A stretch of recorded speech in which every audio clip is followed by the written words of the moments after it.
Hello बच्चों, तो start करते हैं पहले क्वेश्चन से। देखो, जो पहला क्वेश्चन है इलेक्ट्रोमैग्नेटिक वेव का, एक पैरेलल प्लेट कैपेसिटर है विद अ प्लेट एरिया, जिसका एरिया यहाँ पे ए दिया हुआ है।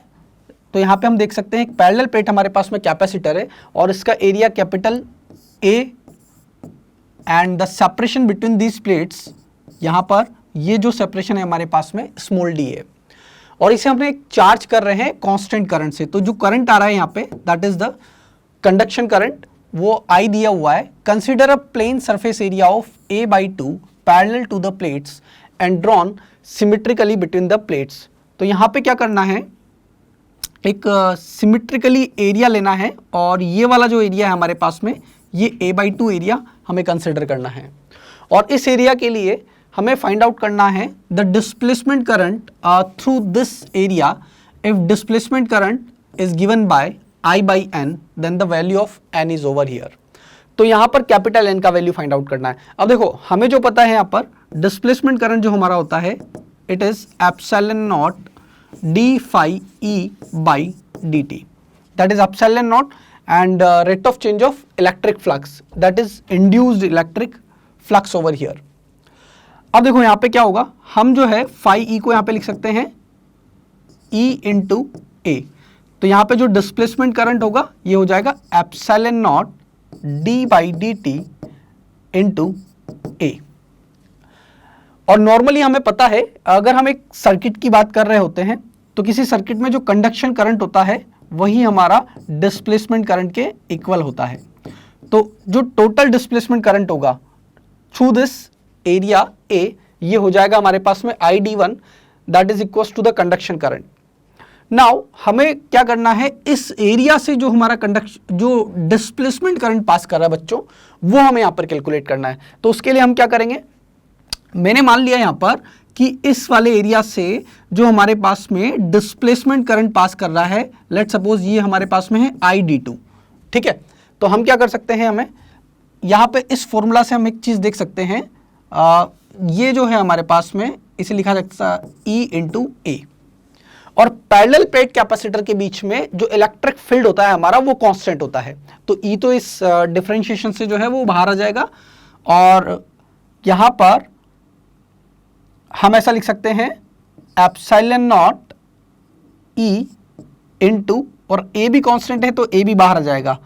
तो ये हम यहाँ पर लिख सकते हैं, अगर हमारा कांस्टेंट करंट है तो यहाँ पे जो चार्ज है वो कंटिन्यूसली इंक्रीज होगा, ठीक है, क्योंकि हम कंटिन्यूसली इसको चार्ज कर रहे हैं। अगर इस पर चार्ज फिक्स होगा तो E का वैल्यू कांस्टेंट होगा, लेकिन कंटिन्यूसली अगर चार्ज कर रहे हैं तो चार्ज इंक्रीज होगा और चार्ज के इंक्रीज होने की वजह से इलेक्ट्रिक फील्ड कंटिन्यूसली चेंज होगा। तो यहां पर A तो कांस्टेंट होगा एरिया, तो क्या कर सकते हैं यहां पे, ये हो जाएगा हमारे पास में डिस्प्लेसमेंट करंट जो है, हम बोल सकते हैं डिस्प्लेसमेंट करंट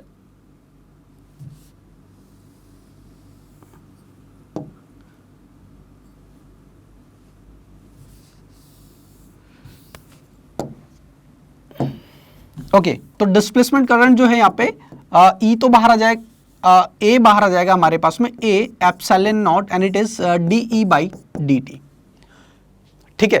तो एक कांस्टेंट करंट आ रहा है, तो यहाँ पर जो हम देख सकते हैं कि dE by dt rate of change of electric field ये कांस्टेंट होगा और डिस्प्लेसमेंट करंट ये डायरेक्टली प्रोपोर्शनल होगा हमारे पास में एरिया ऑफ द प्लेट के।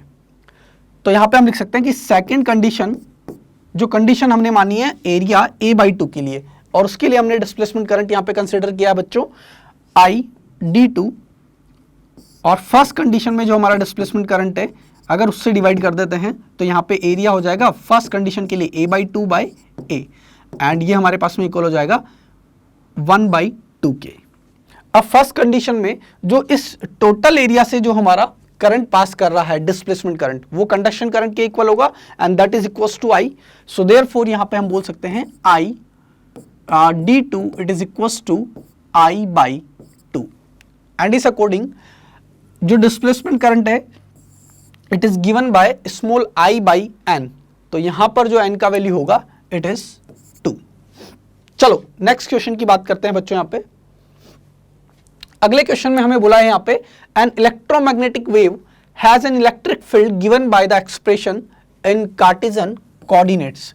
अब देखो इस क्वेश्चन में हमें क्या बोला गया है, यहां पर हमें इलेक्ट्रिक फील्ड का जो है वो फंक्शन दिया हुआ है, दैट इज इलेक्ट्रिक फील्ड जो इलेक्ट्रोमैग्नेटिक वेव में हमारे पास में एसोसिएट होता है, it is 6.0 cos 1.14 into 10⁻⁷ x minus 3.43 into 10⁻⁵ t, and this electric field is oscillating along the z direction.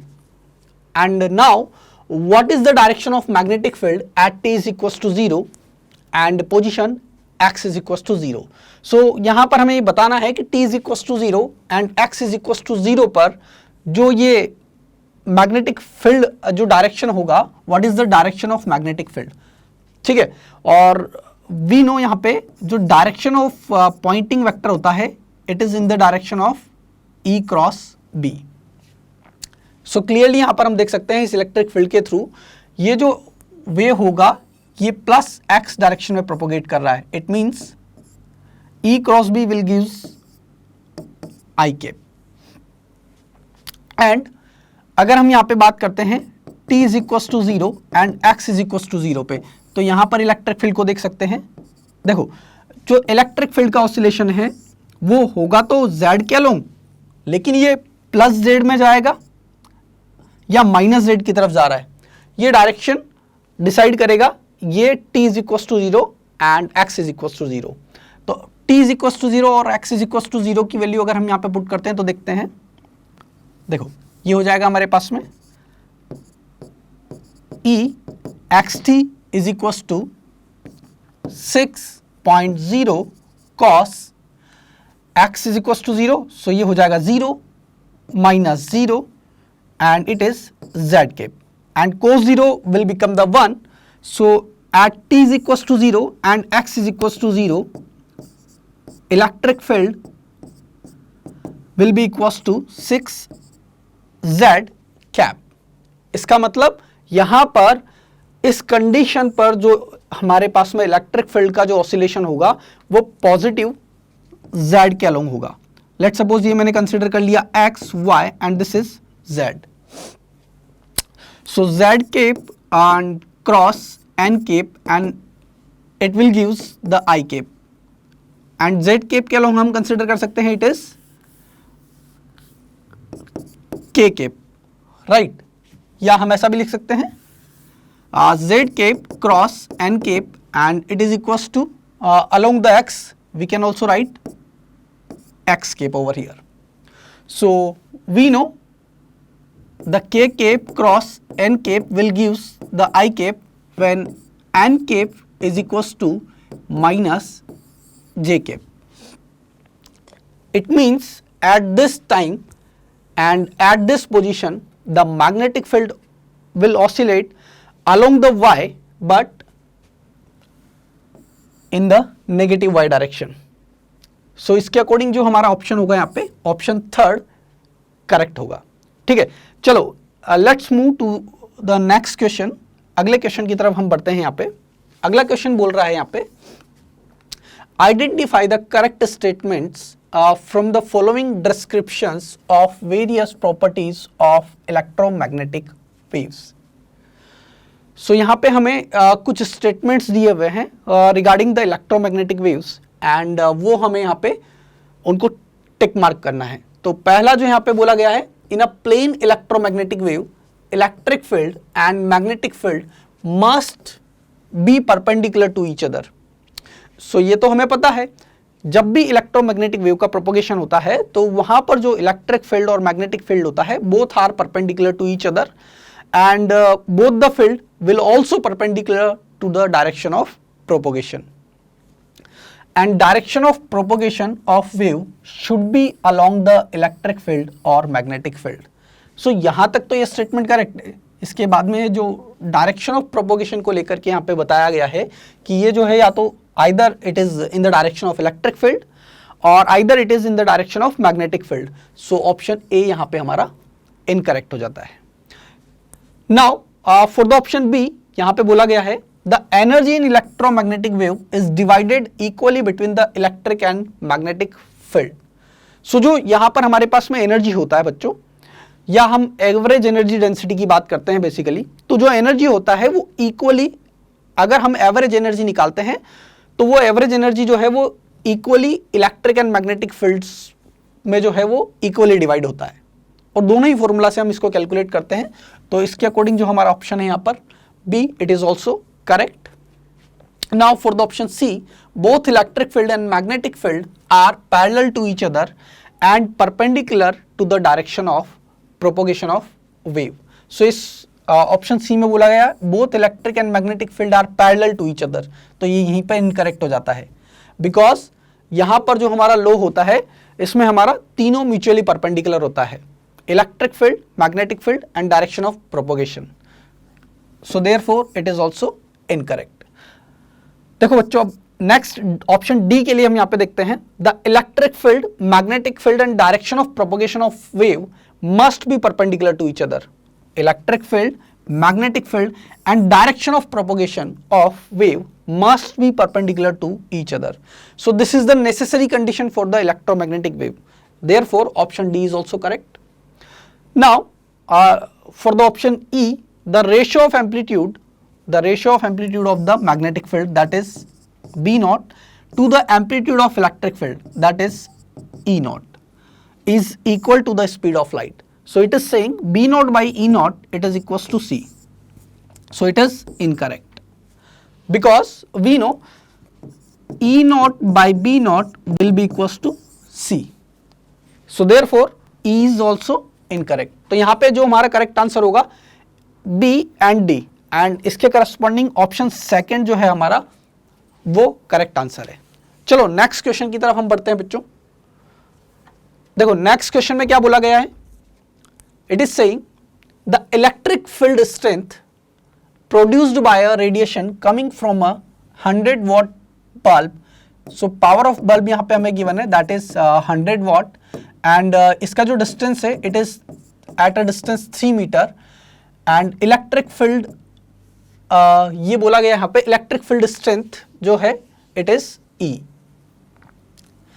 The electric field strength produced by the radiation coming from 50 watt bulb at the same distance. So first case में हमें यहाँ पर एक bulb दिया हुआ है जिसका power 100 what है, और इसके करस्पॉन्डिंग इलेक्ट्रिक फील्ड का स्ट्रेंथ जो है, जो बल्ब जो रेडिएशन प्रोड्यूस कर रहा है उस रेडिएशन में इलेक्ट्रिक फील्ड का स्ट्रेंथ E है। सेकंड कंडीशन में बोला गया है हमें एक सेकंड बल्ब लेना है और जहां पर उसका पावर 50 वॉट है और सेम डिस्टेंस के लिए, that is 3 meter. Let's suppose E dash be the strength of electric field of that radiation at this distance. So हमें ये फाइंड आउट करना है।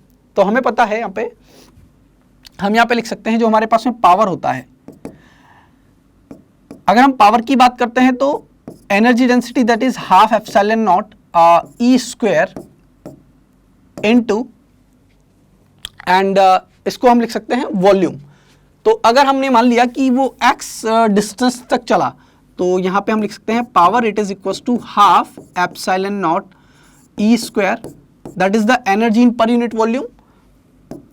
सो यहाँ पे हमारे पास में जो वॉल्यूम होगा उस वॉल्यूम को हम यहाँ पे लिख सकते हैं कि अगर r डिस्टेंस वो चला तो वहां पर जो एरिया कवर होगा that is the 4πr square, और अगर x डिस्टेंस उस रेडिएशन ने कवर किया, लेट्स सपोज कि ये हमारे पास में एक पॉइंट सोर्स है और यहां से मैं अगर r डिस्टेंस की बात करता हूं और t टाइम में वो अगर फर्दर x डिस्टेंस कवर कर लेता है, तो इस वाले पार्ट में जो मेरे पास में एनर्जी होगा तो हम उस एनर्जी को लिख सकते हैं, बिकॉज पॉइंट सोर्स के केस में जो हमारा रेडिएशन होगा वो स्फेरिकल फॉर्म में जाएगा। तो इस वाले पार्ट में जो एनर्जी ट्रैप होगा, तो इस वाले पार्ट का वॉल्यूम कैसे लिख सकते हैं हम यहाँ पर, इस वाले पार्ट का वॉल्यूम हो जाएगा मेरे पास में 4πr स्क्वायर इंटू एक्स। बहुत ही स्मॉल विड्थ का हम यहाँ पर कंसिडर कर रहे हैं। तो ये जो एनर्जी होगा, अब अगर मैं यहाँ पर rate of change of energy की बात करता हूँ that is the power, so D by D T it will becomes half epsilon naught E square and 4πr square and it is dx by dt. So dx by dt will become the speed of the wave, that is will become the c over here. Now अब हम क्या करते हैं यहाँ पे देखो, ये तो हमारे पास बन चुका है पावर, और क्लियरली यहाँ पे हम देख सकते हैं जो हमारे पास में पावर है it is directly proportional to the square of the electric field strength. So इस अकॉर्डिंग यहाँ पे हम देख सकते हैं फॉर द सेम डिस्टेंस अगर हम बात करते हैं यहाँ पे तो ये हो जाएगा P2 by P1 it is equals to E2 square by E1 square. And E2 को हमने यहाँ पे E डैश कंसिडर किया है, so it is E dash square by E square and P2 over here it is 50. सो ये बन जाएगा हमारे पास में 50 bye, it will become 50 by 100 and it is 1 by 2 and E dash square by E square. So इस according यहाँ पे हम बोल सकते हैं that is E dash by E and it is 1 by root 2. So for the second condition at the same distance the strength of the electric field will be E dash will be equals to E by root 2. और इस according यहाँ पे हम बोल सकते हैं जो हमारा ऑप्शन है that is the option third is the correct answer. Next question की तरफ हम बढ़ते हैं बच्चों. देखो यहाँ पे नेक्स्ट क्वेश्चन के लिए बात कर रहे हैं. अगले क्वेश्चन में इसने बोला है यहाँ पे a lamp radiates power P not uniformly in all direction, the amplitude of electric field strength E naught at a distance R from it. So again एक पॉइंट सोर्स के लिए हम अगर एनर्जी की बात करते हैं तो यहां पे हम एनर्जी को लिख सकते हैं बच्चों. Energy can be written as half epsilon naught E square, this is the energy. अच्छा, इसी क्वेश्चन में यहां पे जो हमने लिखा था यहां पे this E is basically denote the energy and this capital E will denote the electric field. ठीक है, तो ये तो जो हमारा था यहां पे दिस इज द एनर्जी. अब अगर यहाँ पे वापस से हम बात करते हैं एनर्जी कितना हो जाएगा half epsilon naught E square and जो वॉल्यूम होगा वो हो जाएगा 4 पाई R स्क्वायर. एंड अगेन अगर ये x डिस्टेंस कवर करता है रेडिएशन तो उस x डिस्टेंस को कवर करने में अगर ये t टाइम लगाता है तो वो एनर्जी जो ट्रैप होगा वो इतना एनर्जी यहाँ पे ट्रैप होगा. और फिर से अगर हम rate of change of energy की बात करते हैं तो ये तो बन जाएगा power, so it will become 1 by 2 epsilon naught E square 4 pi R square and it is dx by dt that will become the C. So we have to find out basically the electric field strength E naught at a distance R. So this will become the E naught. So we can write over here this 2 will cancel the 4 on 2 time and therefore we can write over here P is equals to epsilon naught, we can write over here this P is equals to epsilon naught E naught square and it is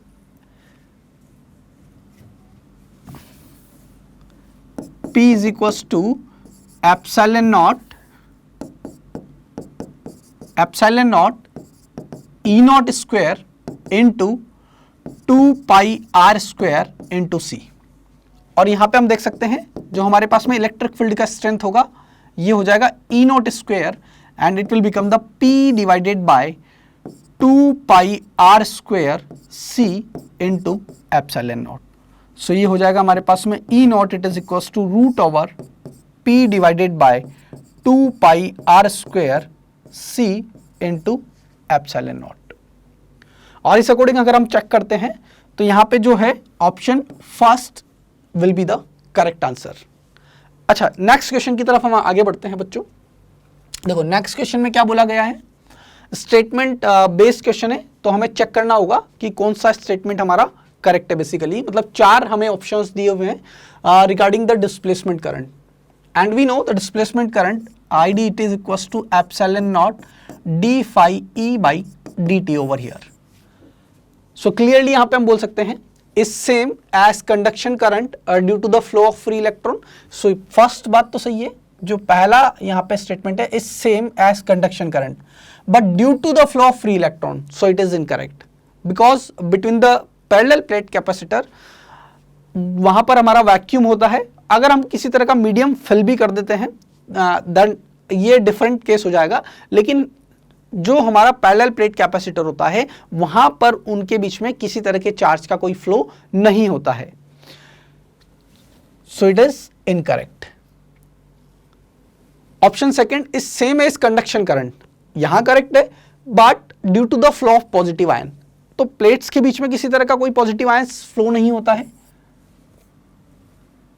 is same as conduction current due to the flow of both positive and negative charge. So ये भी हमारा incorrect हो जाएगा, because displacement current जो होता है ये produce होता है जो हमारा इलेक्ट्रिक फील्ड चेंज होता है उसकी वजह से, एंड उस इलेक्ट्रिक फील्ड के चेंज होने की वजह से एक फ्लक्स जो है हमारा वो इंड्यूस होता है, that is the electric flux. And due to the change in the electric flux this displacement current ID will be equals to epsilon naught d phi E by dt over here. Now for the option 4, it is not a conduction current but is caused by the time varying electric field. So obviously अगर हम किसी capacitor की बात कर रहे होते हैं और वहां पर अगर एक कांस्टेंट करंट आ रहा है, मतलब कंटिन्यूसली ये जो कैपेसिटर है हमारा वो चार्ज हो रहा है, तो यहां पर जो है जो चार्ज है वो कंटिन्यूसली चेंज होगा, that is dq by dt. किसी रेट से जो है वो यहाँ पर चार्ज इंक्रीज हो रहा होगा, और उस केस में यहाँ पर जो है जो इलेक्ट्रिक फील्ड है between the parallel plate capacitor ये वेरी करेगा, and due to this varying electric field this conduction and current will be equals to the displacement current. So यहाँ पे जो कोज है ये ऑप्शन 4 हमारा करेक्ट आंसर होगा. अच्छा, नेक्स्ट क्वेश्चन की बात करते हैं. यहाँ पे इस क्वेश्चन में बोला गया है N electromagnetic wave of frequency, एक इलेक्ट्रोमैग्नेटिक वेव है और इसका फ्रीक्वेंसी हमें यहाँ दिया हुआ है बच्चों 1 × 10⁻14 hertz, and it is propagating along the z direction. So यहाँ पे प्रोपोगेशन का जो डायरेक्शन है वो हमें दिया हुआ है, it is along the Z axis. ये एक्स अगर हमने मान लिया, लेट सपोज मेरे पास में यहाँ पे दो एक्सिस है, x y, and third that is the outward, it is z axis. And हमें बोला गया the amplitude of electric field is, so यहाँ पे हमें ई नोट गिवन है, it is 4 volt per metre, and epsilon naught it is given as 8.8 × 10⁻12 coulomb square per newton metre square. And we have to find out the average density of electric field will be over here. So we have to find out the average energy density of electric field over here. So we know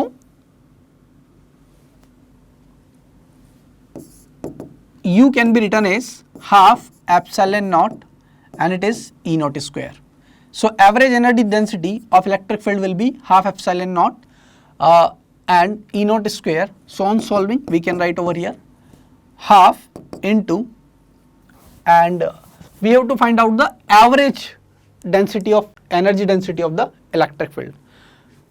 Okay, so उस case में यहाँ पर E naught के जगह यहाँ पे हमारे पास में हो जाएगा it is ERMS.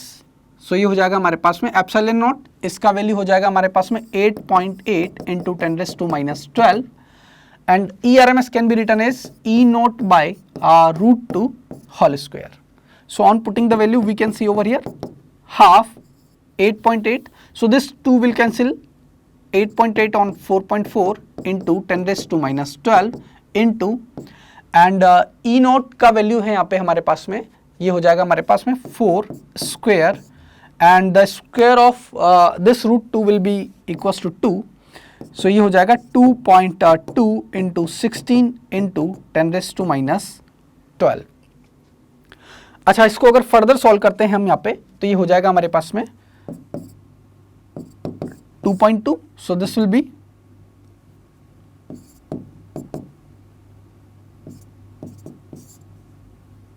become the 35.2. सो इसके अकॉर्डिंग जो हमारा एवरेज एनर्जी डेंसिटी होगा इलेक्ट्रिक फील्ड का, ये हो जाएगा हमारे पास में 35.2 × 12 joule per metre cube. And option third जो है हमारा यहाँ पे वो करेक्ट होगा। नेक्स्ट क्वेश्चन की तरफ हम आगे बढ़ते हैं बच्चों।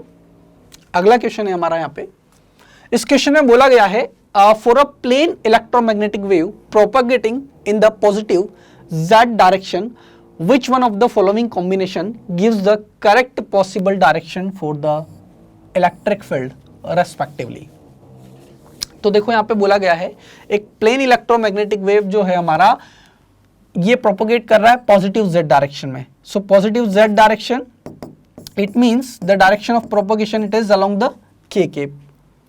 एंड हमें यहाँ पे बोला गया है which one of the following combination gives the correct possible direction of field respectively. तो एक जो हमारे पास में इलेक्ट्रोमैग्नेटिक वेव होता है वहां पे हमारे पास में दो फील्ड होते हैं, एक इलेक्ट्रिक फील्ड और एक मैग्नेटिक फील्ड। एंड जो पॉइंटिंग वेक्टर होता है it will be in the direction of E cross B। So this E cross B will gives K cap.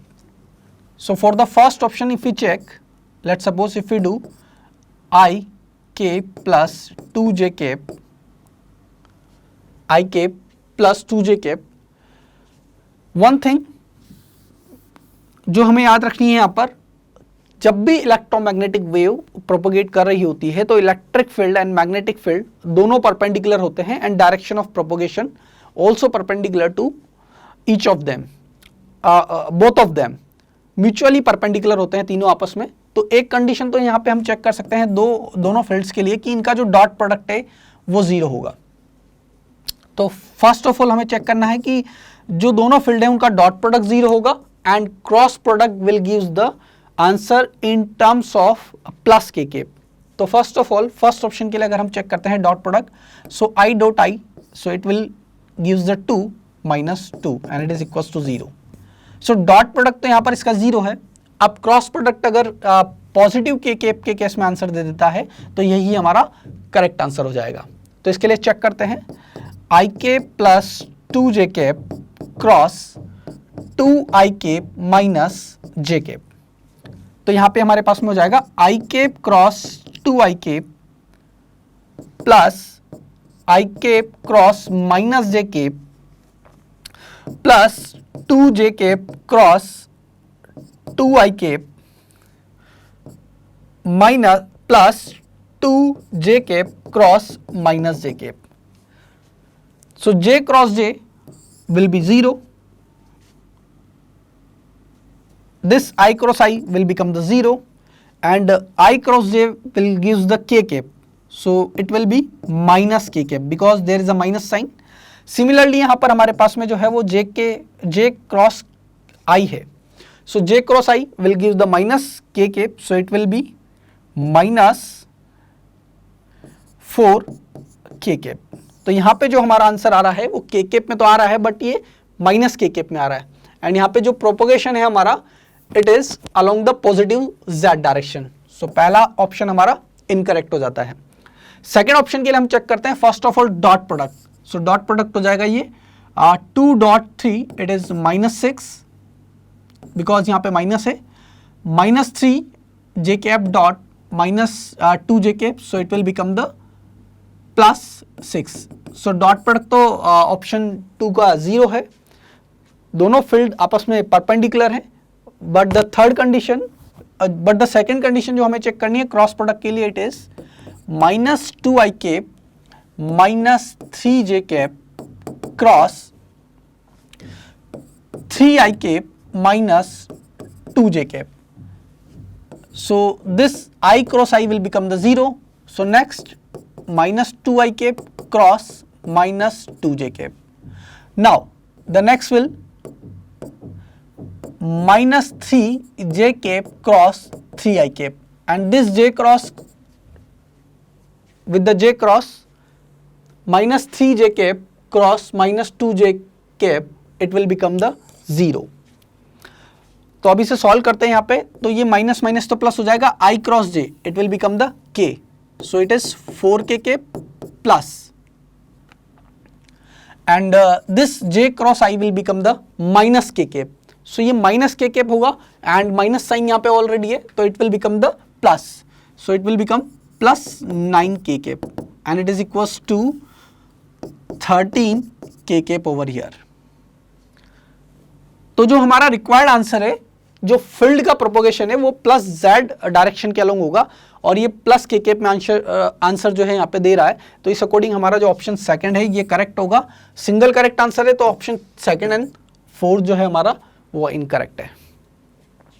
तो बच्चों नेक्स्ट क्वेश्चन है हमारे पास में यहाँ पर, the electric field in an electromagnetic wave is given bye E is equals to 50 Newton per Coulomb sin omega into, so we can write over here this electric field as 50 Newton per Coulomb sin omega into T minus x by c over here.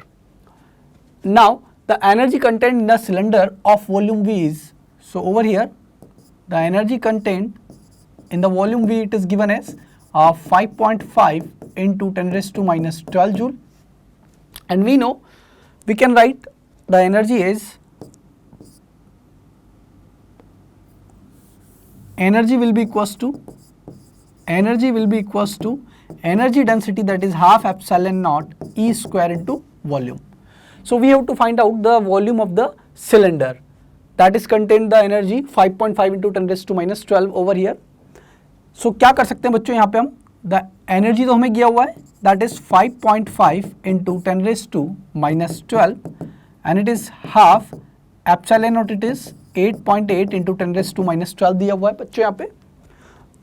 E that is the amplitude of electric field, it is 50 into 50 because it is E square into V। तो यहाँ पे जो volume होगा that is V is equals to 5.5, this 10 raised to minus 12 to this 10 raised to minus 12 will cancel out and this 2 will cancel out this 8.8 on 4.4 time. So we can write 5.5 divided by 4.4 into 50 into 50. So this point to point will cancel out and therefore this will cancel out on 5 time and this will cancel out on 4 time. And this 5 will cancel this 50 on 10 times. So we can write over here this is 1 by 2000 meter cube, or we can write this is 10 raised to 6 divided by 2 into 10 raised to 3 centimeter cube. So it can be written as 1 by 2 into 1000 centimeter cube. And यहाँ पे हम देख सकते हैं जो हमारे पास में वॉल्यूम होगा सिलेंडर का that is V, it is equals to 500 centimetre cube. So the value of V it is 500 centimetre cube. Next question को देखते हैं यहाँ पे बच्चों। नेक्स्ट क्वेश्चन में बोला गया है the amplitude of magnetic field in a region is carried by electromagnetic wave. So यहाँ पे गिवन है the amplitude of magnetic field in a region, that is B naught and it is given as 0.2 microtesla. So we can write this as 0.2 into 10 raised to minus 6 Tesla over here. The intensity of the wave is nearly. So we know the intensity formula can be written as the energy density, that is we can write B square upon 2 mu naught into C. That is the average energy density and it is multiplied with the C, so it will become the intensity. अब यहाँ पर अगर हम value put करते हैं, so on putting the value over here, the B naught it is given as 0.2 into 10 raised to minus 6 square divided by 2 into mu naught, it is 4 pi into 10 raised to minus 7 into 3 into 10 raised to 8. So on solving it is 0.04 into 10 raised to minus 12 into 3 into 10 raised to 8 divided by 2 into 4 pi into 10 raised to minus 7. So over here on removing this point there is 100 and this 4 to 4 will cancel out. So we can write over here this is equals to 3 into 10 raised to minus 4 divided by, and it is 2 pi into 10 raised to minus 5. So on solving this value, we can write over here the intensity of the wave, it is nearly 3 by 2 pi into 10. So it is 30 divided by 2 pi, and it is nearly 4.8 watt per meter square. So according to this, option second will be correct. So next question की तरफ बढ़ते हैं बच्चों यहाँ पे अब.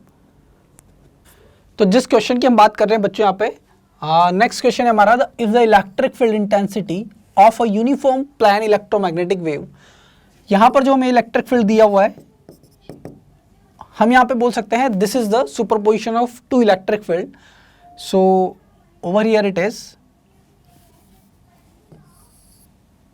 E1 vector and दूसरा वाला जो फील्ड है हमारे पास में यहाँ पर E2 वेक्टर. सो E1 वेक्टर को हम लिख सकते हैं यहाँ पे, E1 vector it is equal to -301.6 sine kz minus omega t ax a cap, and the second field जो हमारे पास में है E2 vector it is equal to 452.4 sine kz minus omega t, and it is ay cap. And we have to find out the magnetic intensity h of the wave. So basically हमें पता है यहाँ पर जो हमारा amplitude होता है magnetic field का, it can be written as mu naught h, and in vector form we can write like this. So यहाँ पर हमें मैग्नेटिक इंटेंसिटी फाइंड आउट करना है. So corresponding to two electric field, we can also find the two magnetic field, and using the two magnetic field, let's suppose corresponding to this electric field magnetic field is B1 vector, and corresponding to this electric field magnetic field is B2 vector. So we can write corresponding to this magnetic field, magnetic intensity H1 vector, and corresponding to this magnetic intensity is H2 vector. So this H vector can be written as B naught K by mu naught, and this B naught, magnitude of this B naught can be written as, we can write H will be equals to, and B naught can be written as E naught upon C mu naught. So first field के corresponding अगर हम यहाँ पर magnetic intensity लिखना चाहते हैं तो वो हो जाएगा H1 is equals to E naught 1 upon C mu naught, and it is sine, because यहाँ पर जो हमें दो फील्ड दिए हुए हैं, दोनों फील्ड्स में जो direction of propagation of electromagnetic wave है वो along the positive z direction है, एंड पॉजिटिव z डायरेक्शन के अलोंग होने की वजह से यहाँ पर जो हमारा मैग्नेटिक इंटेंसिटी होगा उसके इक्वेशन में भी यहाँ पर it is kz minus omega t. Now अब डायरेक्शन की हम बात कर लेते हैं यहाँ पे. So we know in a electromagnetic wave the direction of E cross B will gives the direction of propagation. So direction of propagation corresponding to this field over here, it is k cap. So k cap will be equals to, यहाँ पर जो electric field है वो ax minus i cap के along oscillate कर रहा है, and this cross n1 cap. So minus i, so अगर यहाँ पर n1 जो है हमारा वो j कैप होगा, then I cross j cap will gives the k cap, right. And इसीलिए यहाँ पर n1 कैप जो है वो माइनस j कैप होगा, because minus i cap cross minus j cap will gives the k cap. And इसीलिए यहाँ पर h1 vector is equals to E naught 1 upon C mu naught sine kz minus omega t, and it is ay cap minus. Now we can find the value of this over here. So E naught 01, it is, we can find the value of E naught 1 upon C mu naught. So E naught 1 over here, it is 301.6 divided by value of C, it is 3 into 10 raised to 8, and the value of mu naught over here, it is 4 pi into 10 raised to minus 7. So on solving this value we can write 301.6 divided by 3 into 4 pi into 10, and on solving it is equals to 0.8. So therefore the h1 vector will be equals to minus 0.8 sin kz minus omega t ay cape.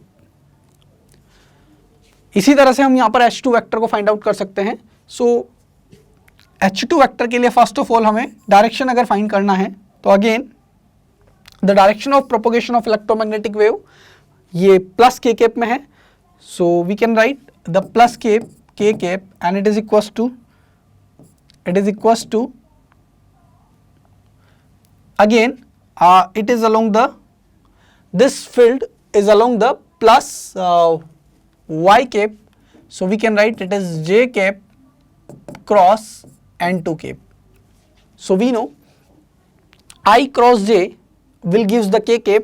So j cross minus I cap, j cross minus I cap. So therefore n2 cap will be equals to minus I cap. And इसी direction के along जो है हमारा magnetic field होगा. सो यहाँ पर हम लिख सकते हैं H2 vector it is equals to E naught 2 divided by C mu naught and sine kz minus omega T.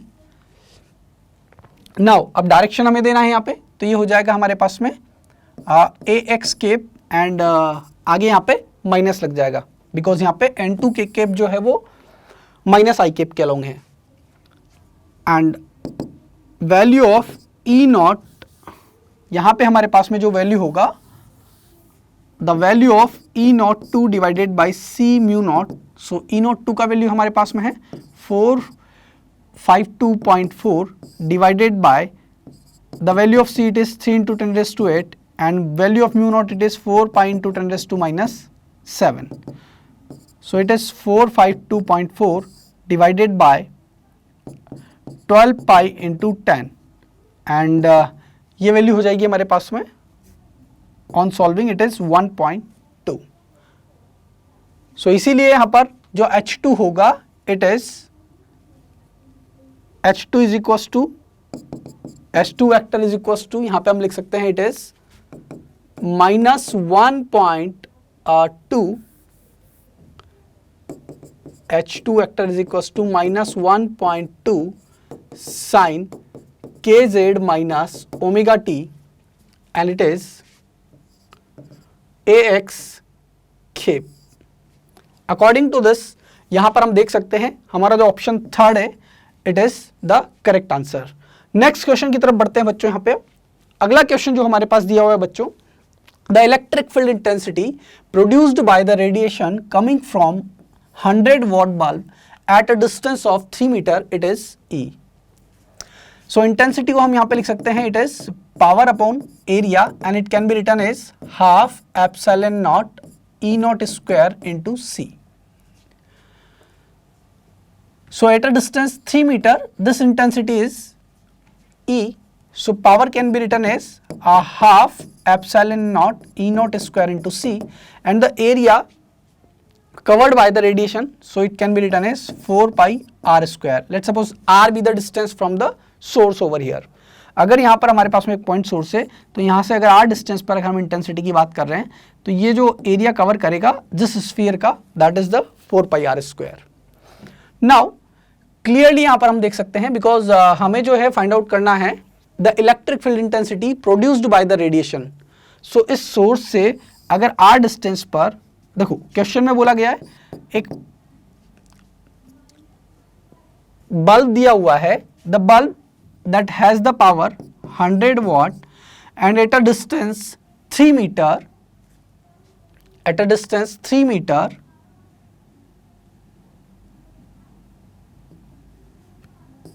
d1 it is equals to 3 meter, the amplitude of electric field is E of the radiation. अब हमें क्या करना है, जो next हमारा bulb है जिसका power यहां पर दिया हुआ है it is 60 watt. So for the same distance that is d2 it is equals to 3m. So at a distance d2 यहां पर जो रेडिएशन होगा उस रेडिएशन में इलेक्ट्रिक फील्ड का एम्पलीट्यूड जो है हमें फाइंड आउट करना है, या हम बोल सकते हैं electric field intensity find out करनी है. So from this formula we can see over here P, it is directly proportional to E naught square. So therefore we can write over here P2 by P1 and it is equals to E naught 2 by E naught 1 whole square. So P2 is given as 60, P1 is given as 100 and it is equals to E naught 2 by E naught 1 whole square. So value of E naught 2 will be equals to root over 6 by 10 E naught 1 and E naught 1 over here it is given as E. 3 metre distance पर जो radiation में electric field intensity है that is given as E. So this E naught 1 is E, so we can write it as 2 by 5 E naught and therefore E naught 2 it is equals to root over 2 by 5 E naught. So this root over x by 5e, on comparing this, the value of x over here it is, देखो यहाँ पे 2 से cancel out होगा तो यहाँ पे जो है हमारे पास में वैल्यू 3 होगा, there is 3 by 5, so it is root over 3 by 5 E naught. So value of x is 3. तो इसका जो आंसर है बच्चों वो 3 होगा. नेक्स्ट क्वेश्चन की तरफ आगे बढ़ते हैं बच्चों. अगला क्वेश्चन है हमारे पास में. इस क्वेश्चन में बोला गया है a plane electromagnetic wave is propagating along the direction. So the direction of propagation over here it is given as ik plus jk by root 2 with its polarization along the direction is kk. So electromagnetic direction के along polarized होती है, that is given as k cap. That means we can say the direction of electric field, because electromagnetic wave में only electric field can be polarized. So यहाँ पे we can write over here E cap, it is given as the k cap. Now the correct form of magnetic field of the wave would be over here. सो हमें पता है यहाँ पे जो हमारा E cross B होता है it will gives the direction of propagation, that should be equals to ik plus jk by root 2 over here, right.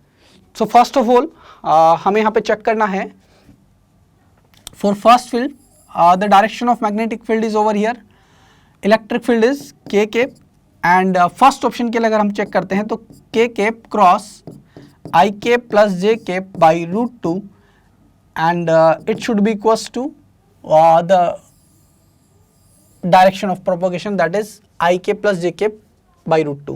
So अगर हम इसे सॉल्व करते हैं then k cross I, so k cross I will give the j cap plus and k cross j will gives the minus I cap by root 2 and this is not equal to, ये जो है हमारा I cap plus j cap by root 2 के equal नहीं होगा. इसका मतलब है फर्स्ट ऑप्शन जो है हमारा इनकरेक्ट है. सेकेंड ऑप्शन के लिए अगर हम यहाँ पे बात करते हैं, ये तो फर्स्ट ऑप्शन की बात हो गई. सेकेंड ऑप्शन के लिए अगर हम चेक करते हैं तो k cap cross and it is minus I cap minus j cap by root 2. So k cross I, again it will give the j cap and k cross j, so it will give the minus I cap and minus is over here, so it will become the plus I cap by root 2 and it is equals to the direction of propagation. So direction point of view से ये satisfy कर रहा है. Next thing जो हमें यहाँ पे observe करनी है, अंदर जो हमें फंक्शन दिया हुआ है that is omega t plus k S vector. So basically यहाँ पे जो पॉइंटिंग वेक्टर है हमारे पास में, Poynting vector it is we can write S cap it is equals to minus of I cap plus J cap by root 2. because this is omega t plus, so coefficient of t and x both are positive, so direction of propagation of wave will be opposite to this, and opposite to this will be minus of I k plus j k by root 2. So therefore it is also incorrect. Now for this we can see over here the direction of magnetic field is I k minus j k by root 2.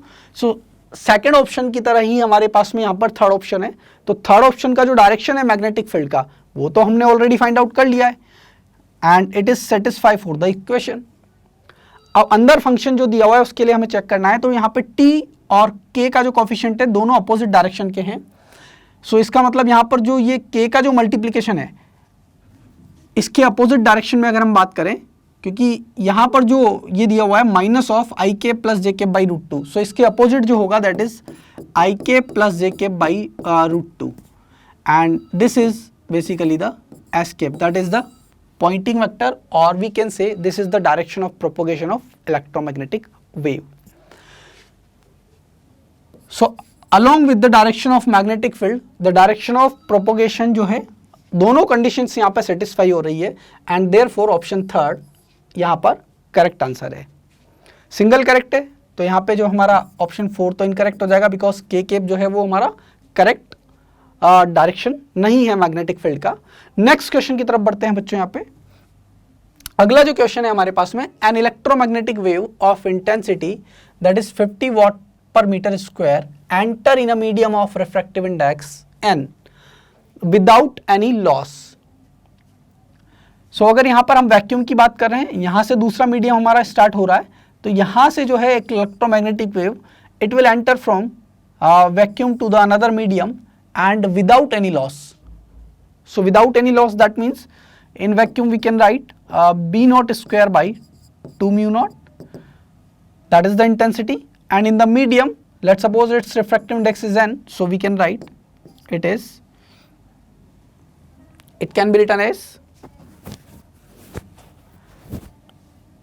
this is, we can write also in the vacuum we can write it is B initial square by 2 mu naught, and जब ये medium में enter कर जाएगा finally जो magnitude होगा हमारा magnetic field का, let's suppose it is B final, so it is B final square by 2 mu naught into mu R over here, and therefore both are equal over here. So we can do one thing over here, this 2 mu naught to 2 mu naught will cancel out and bi by bf it is equals to root over 1 by mu r. Now इस question में हमें बोला गया है the refractive index of the material medium that is n दिया हुआ है, the ratio of magnitudes of electric field and ratio of magnitudes of magnetic field of the wave before and after entering into the medium are respectively. So हमें पता है यहाँ पर जो हमारा मैग्नीट्यूड होता है इलेक्ट्रिक फील्ड का एंड मैग्नीट्यूड होता है मैग्नेटिक फील्ड का, the ratio of this will be equals to the speed of light. So first of all जब ये वैक्यूम में यहाँ पर है उस केस में हम लिख सकते हैं E initial by B initial it is equals to C. And जब electromagnetic wave it will enter in a medium of refractive index n, तो यहाँ पर हमारे पास में जो इलेक्ट्रोमैग्नेटिक वेव का स्पीड है it will become C by n. So in this condition we can write E final to the B final and it will be equals to C by n. So from equation 1 and from equation 2 we can write over here, on dividing equation number 1 with the equation number 2, we can see over here this is EI to the EF into it is BF to the BI and it is equals to C by N. So it will become EI to the EF into BF to the BI and it is equals to N. Now we can observe one thing over here. We can see one thing over here.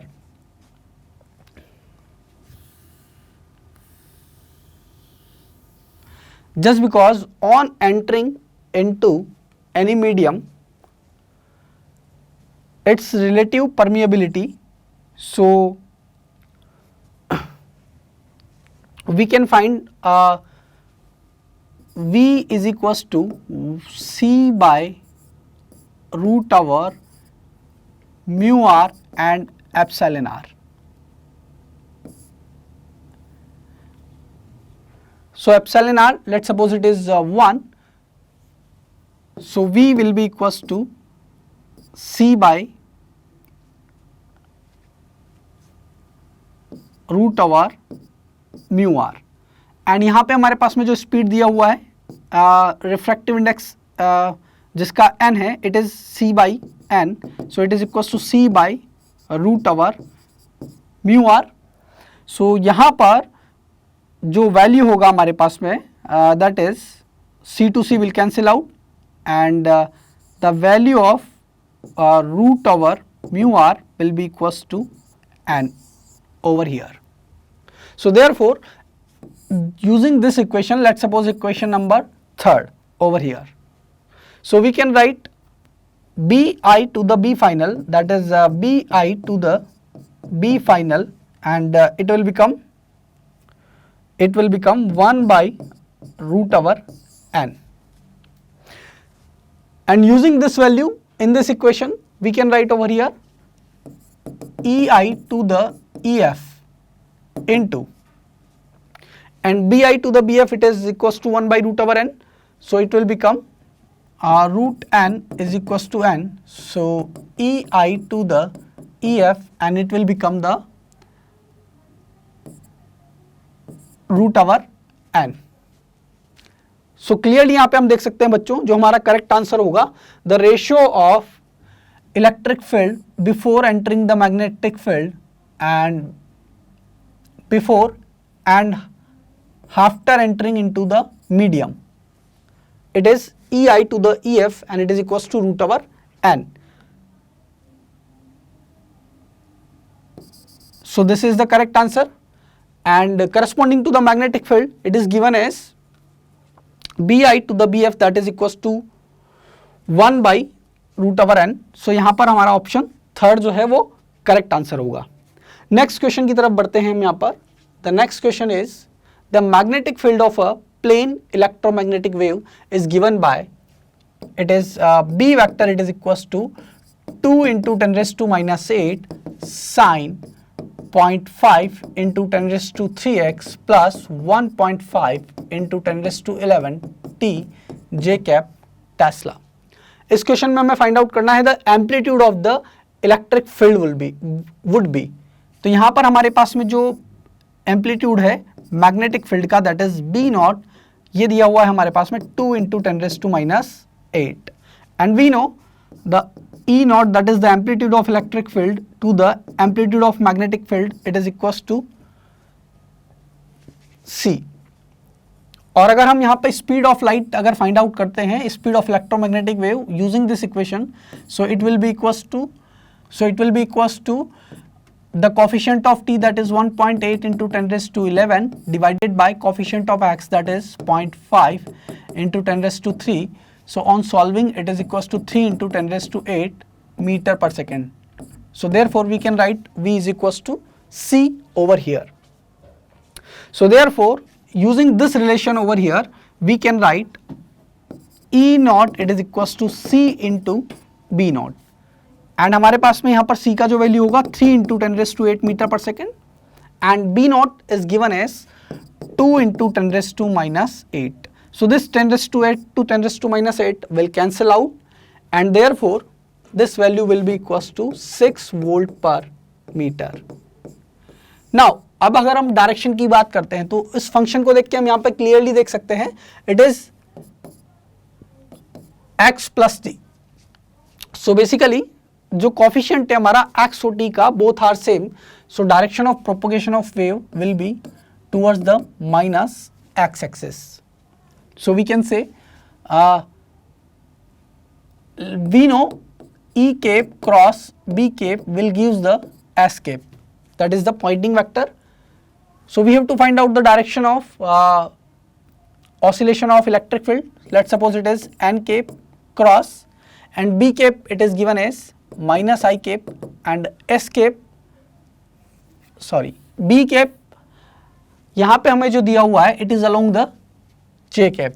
So it is J cap, and Poynting vector, that is the direction of propagation, it is minus I cap. So we know K cross J cap, because we know J cross K will gives the I cap, so K cross J will gives the minus I cap, and therefore जो हमारा electric field का जो direction होगा वो along the Z axis होगा, and इसका जो magnitude होगा that is 6 volt per metre, and इसके अकॉर्डिंग ऑप्शन थर्ड जो है हमारा it is the correct answer. Next question की तरफ आते हैं बच्चों। ओके, तो यहां पे जो हमने डिस्कस किए टोटल 15 नंबर ऑफ क्वेश्चंस हमने यहां पे डिस्कस किए हैं, जो हमारे इलेक्ट्रोमैग्नेटिक वेव चैप्टर्स से देखा जाए तो ये पूरा चैप्टर हमारा एक तरह से जो है वो रिवाइज हो चुका है। जितने भी कंसेप्ट हम यहाँ पे यूज ले सकते थे उन चीज़ों को लेकर के, तो अगर आप इन चीज़ों को रिवाइज करते हो तो आपका ये जो पूरा चैप्टर है जेईई मेंस सेशन 2 के लिए आपके लिए काफ़ी हेल्पफुल होगा। Thank you so much.